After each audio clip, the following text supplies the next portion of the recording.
नमस्कार. श्री स्वामी समर्थ. उद्या आहे गुरुवार, तर गुरुपौर्णिमा आहे उद्या. उद्या आपण स्वामींची छान पूजा वगैरे करणार. उद्या आपण स्वामींना गुरुपद देणार.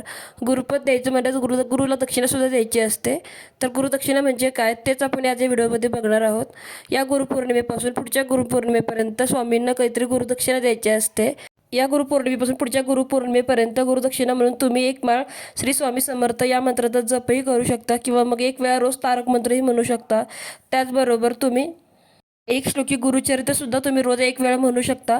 गुरुचरित्र श्लोक असा काही आहे: दत्ताचा अवतार झाला कलियुगी, श्रीपाद पिठापुरी, तयामागे दुसरा नरसिंह सरस्वती, कारंजा ग्रामांतर तीर्थहिंडत पाताला बिल्लवर्तची संगमा, तेथून मठ गाणगापुरी, वसे वारी दीनांची श्रमा.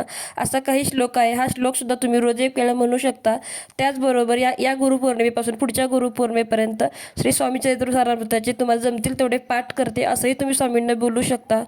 किंवा मग तुम्ही असंही बोलू शकता की या गुरुपौर्णिमेपासून पुढच्या गुरुपौर्णिमेपर्यंत जास्तीत जास्त स्वामी भक्त घडवण्याचा मी प्रयत्न करेन. मी सांगितलेल्या गोष्टींपैकी एक जरी गोष्ट तुम्ही गुरुदक्षिणा म्हणून स्वामींना दिली तरी चालेल. किंवा मग तुमची आणखीन काही इच्छा असेल तर गुरुदक्षिणा म्हणून तुम्ही तेही देऊ शकता या गुरुपौर्णिमेपासून पुढच्या गुरुपौर्णिमेपर्यंत. व्हिडिओ आवडला तर लाईक, शेअर, कमेंट करा आणि सबस्क्राईब करायला विसरू नका. श्री स्वामी समर्थ.